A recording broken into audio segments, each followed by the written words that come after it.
Hello, how are you? Welcome to this new video on this channel. Today we have to know this FIIDO 120, an e-bike, bicycle and gravel, which, well, as you can see by the look, it is not entirely the gravel that we have in our head. But it is true that it is going to offer us a capacity for autonomy, for lightness, since it is a super light bicycle with only 17.5 kilograms of weight, and that we have different modes of assistance in pedaling, with a great design, an integrated battery, and a 250 watt motor.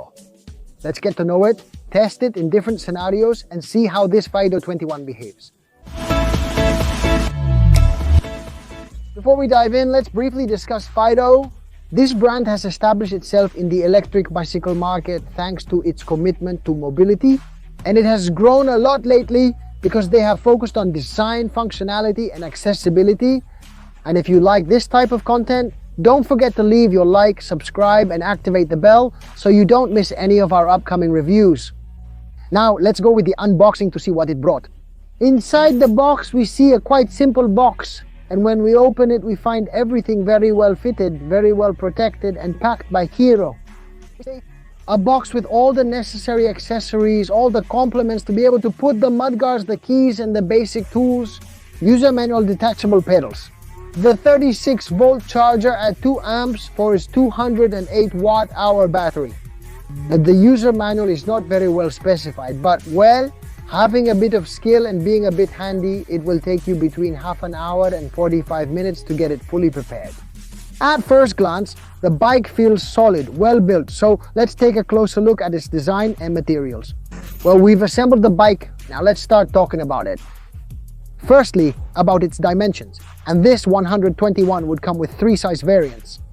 There would be the 1000, which would be for people from 1.60 meters to 1.75 meters, the 50 size, which is the one I have here to make today's video, which would be from 1.70 meters to 1.95 meters in height, and the extra large size that would go from 1.95 meters up to 2.05 meters. As you can see, we have a spectrum that covers 80 or 90% of the bicycle market from 1.60 meters up to 2.05 meters. And well, now we will talk about the materials that this bicycle, this 121, has. And we have a combination in its chassis of aluminum alloy, which makes it quite light, weighing only 17 with 5 kilograms. That is, we are talking about a very light electric bicycle with a matte black finish all over its frame and with polished joints, which gives it that premium aesthetic and that minimalist design finish.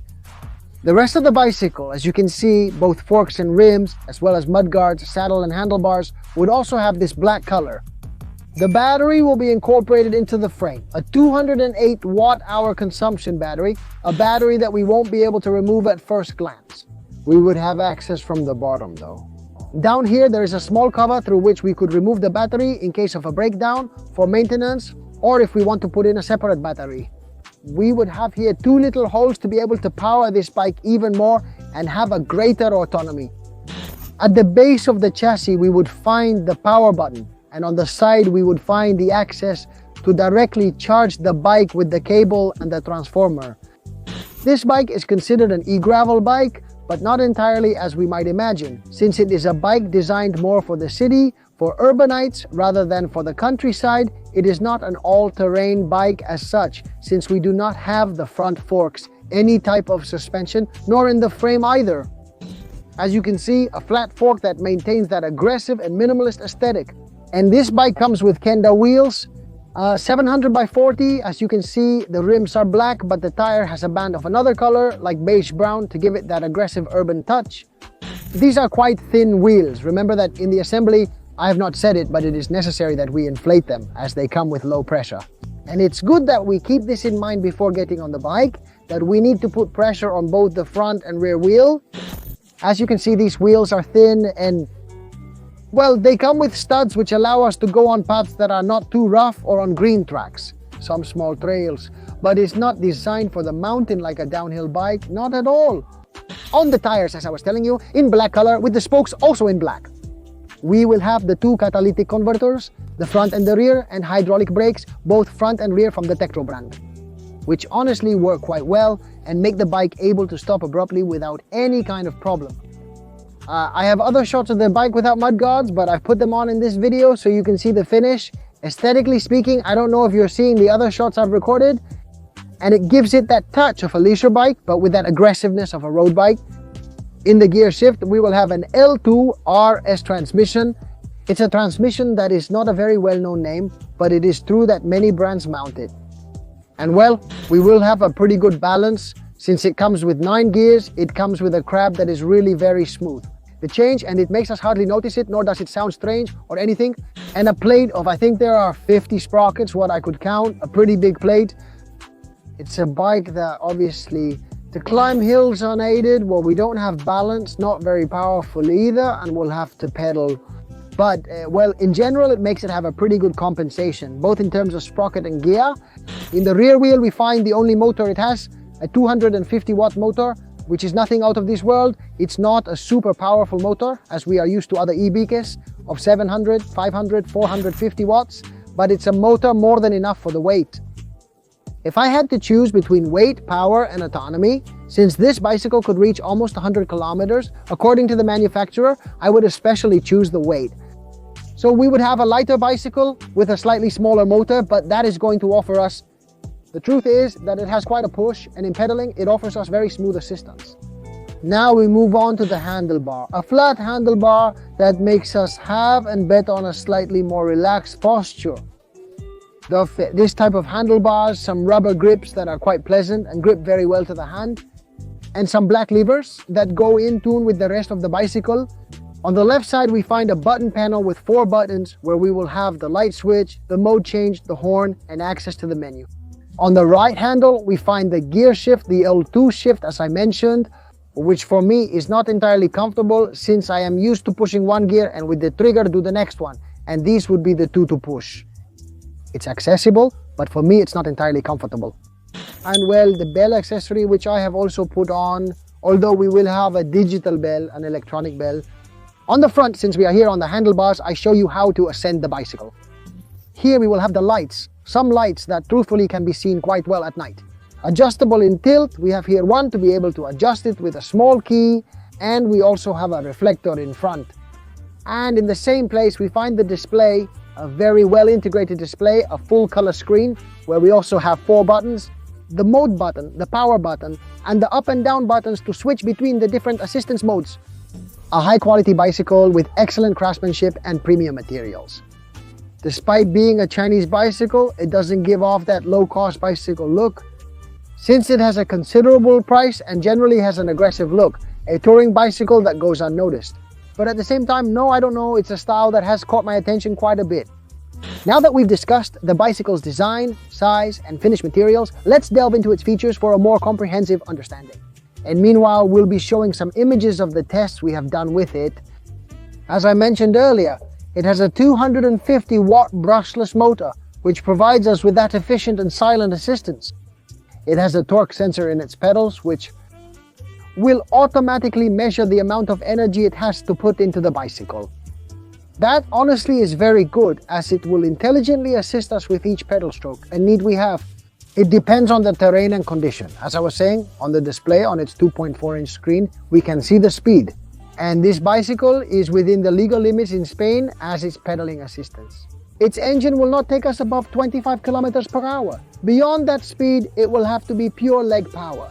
That's true, I have noticed that. Well, the bicycle in some way does continue to help you a little. It's not going to give you speed, but it is going to help you. Yeah, in case there are 100 kilometers of highway, the modes we would have would be 5. I would go in eco mode, which would be the first normal mode, sport mode, turbo mode, and turbo plus mode. As I was telling you about the autonomy in eco mode, the brand tells us that we will reach up to 100 kilometers. Several factors must align perfectly for us to achieve autonomy of 100 kilometers. Turbo plus mode suggests we can reach up to 34.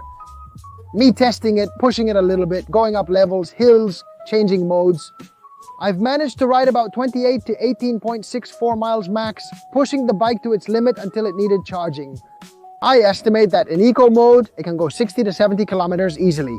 Yes, you will be able to achieve this with this mode. As I was telling you, on the left button panel, we will have direct access to turn the lights on and off, switch between different modes, activate the electronic horn, and also change in the mode panel. to be able to measure time, see the speed, see the trip, see the total kilometers and the constant speed. Well, a series of parameters that we can measure apart from the display with the application, since FIIDO has an available application. And simply, the only way we will have to lock the bike without having a key would be through the application. Look here, it tells us if we want to activate the Bluetooth, I already leave it activated. I go to my device and it would simply be to add a device. We go here, add the device. Would it search for it here? Would we already have it recognized? The FIIDO tells us that if we want to link the frame number here, we can link the frame number, which would be this 15-digit serial number that goes here. And here we would have the way to lock and unlock. Right now it would be locked. I unlock it as you see and it already sounds. And we would have access here to the device. Turn off the lights. As you can see, the lights turn on. Create our own routes. Here it tells us that we can open the map to create our own routes and get inside the bicycle to monitor and see the real-time parameters of what we are doing and how we are circulating with the bicycle itself. Here we will also have a series of settings to be able to save what we are doing. And well, in general, it's a simple application, but it comes with just enough to, for example, only be able to lock the bicycle and prevent anyone from getting on it and unlocking it. As you can see, it's a very simple application with everything necessary for a bicycle. The good thing is that we can lock and unlock the bicycle, which we can also do manually here or manually here on the chassis. In general, a very complete bicycle. Remind you that its price would be on its website marked at 1,800 euros and a discount of 800 euros, which would be left at 999 euros. A bicycle that is pricey, but its cost is, it's worth it, fulfills its promises, and the bicycle works quite well. Personally, I didn't like the change much. That's the negative thing I have to highlight. The chainring and cog combination is not fully balanced. If we don't have any kind of assistance, and well, something positive is the weight of the bicycle, it responds very well. I would have missed a little front suspension, a central suspension, to have been able to move on different paths. A little more such, but I've gone down paths that were paved. And well, it absorbs the rebounds and bumps quite well, but do you miss having both front and rear suspension? Overall, a bike that I liked a lot, especially for its design and lightness, which has quite good power on the slopes.